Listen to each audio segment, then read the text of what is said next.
Favourite song in the show? I Am What I Am.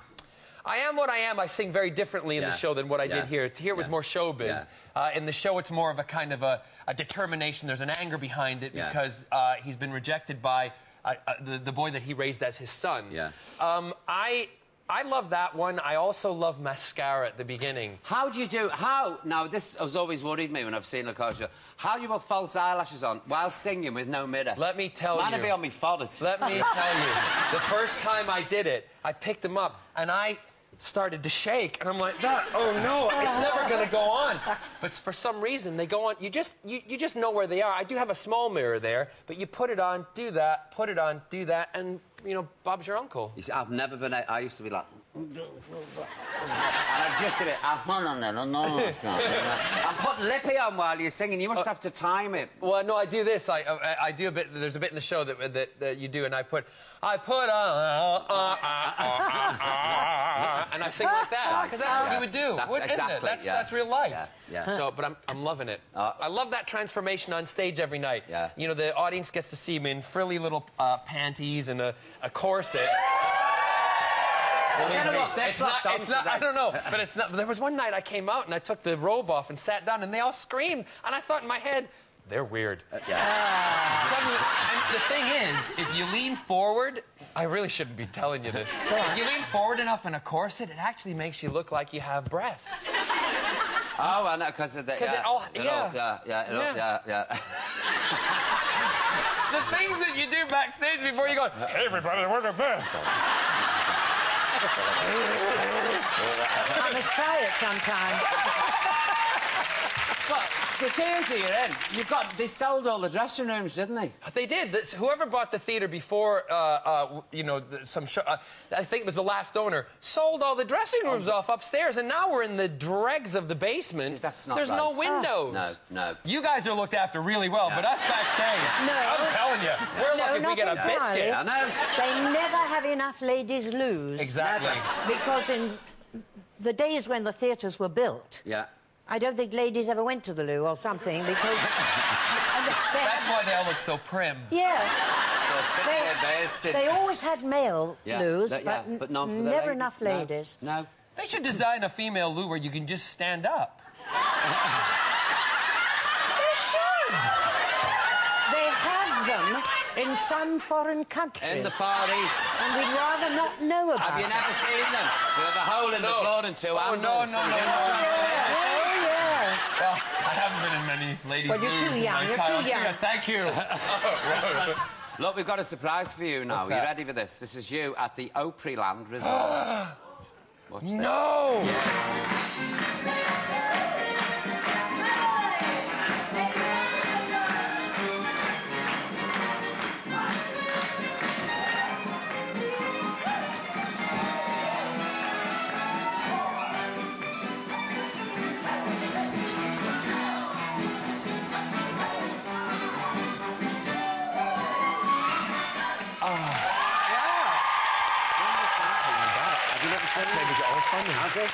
That's made me go all emotional.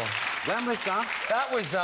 That was my first professionally paid gig, and I was just out of high school, going into college. I did it a summer. I didn't know that footage still existed. There you go. We find it. Can you get me a copy of that, sure, please? Because first, will you put that in the tape for John? Please. That was one... I loved doing that show because I was able to sing and dance, and I had a speaking part at the same time. And for me, that was the beginning for me of being an entertainer. And Opryland gave me kind of my... the background of how to deal with audiences, how to do live. We did 4 of those shows a day in the 100-degree heat and humidity, but loved it. You didn't... Well, this is... I was as thin as a rake, dear. Did you ever want to play Tulsa and Gypsy? See, I never thought I was a good enough dancer to do that. Well, Tulsa shouldn't be, because everything he's seen, he's learned from watching In the Wings. Now I'm too old. No, you're not. I am. Let's face it, come on, I'm too old. No, you're not, for God's sake. Not yet. No. All right. It's That's when they ring you up to play a clapped-out stripper with a trumpet. That's when you want it, really. I'll play Tulsa if you play Mazeppa. We'll do that show together. There you go. I do that in me sleep, Miss Mazeppa. How do kids react when they see Captain Jack in the supermarkets? Well, I have this... there's a big warehouse store that I go to in Cardiff, and I was shopping one day, and this little...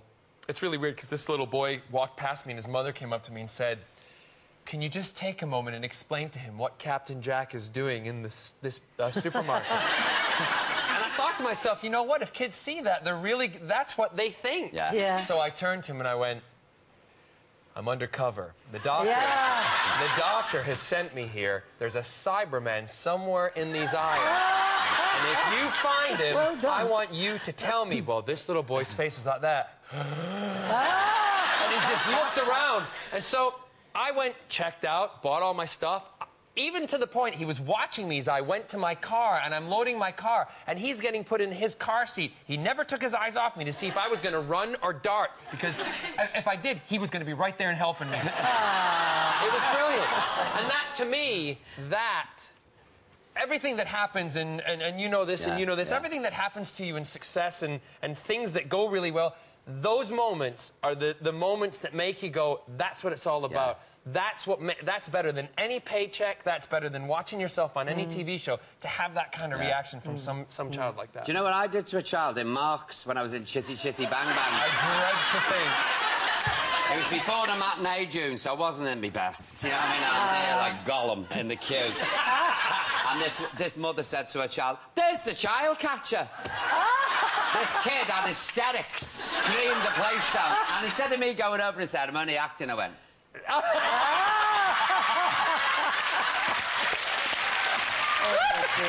the kid legged it screaming. Now, look...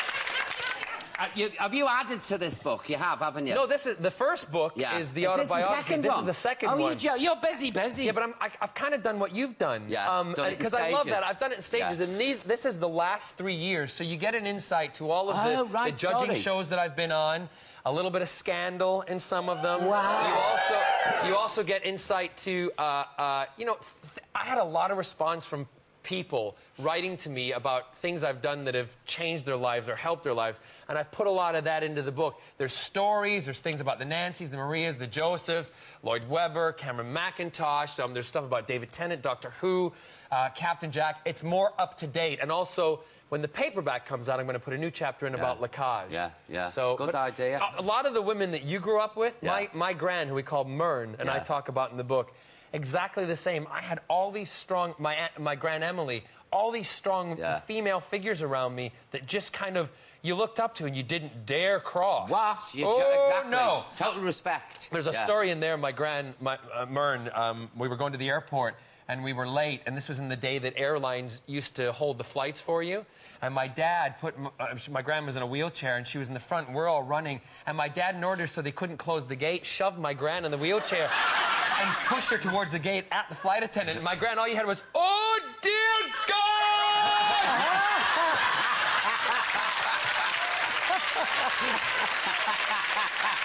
We made the flight. John, it's great to see you. Listen, good luck with Lacage. And for you lot who want your fix, don't forget John's on DVD as well, yeah? There you go. Ladies and gentlemen, Mr. John Barrowman. Come on, let's hear you. I'll be in to see you. I will, I'll come in. Well, that's it for tonight, please. Put your hands together for my guests. For Miss June Whitfield, come on. Let's hear it for June. For Mr. John Barrowman. Mr. Daniel Sloss, come on, let's hear it. On Monday, we're all at sea with our nautical special. Have a lovely weekend.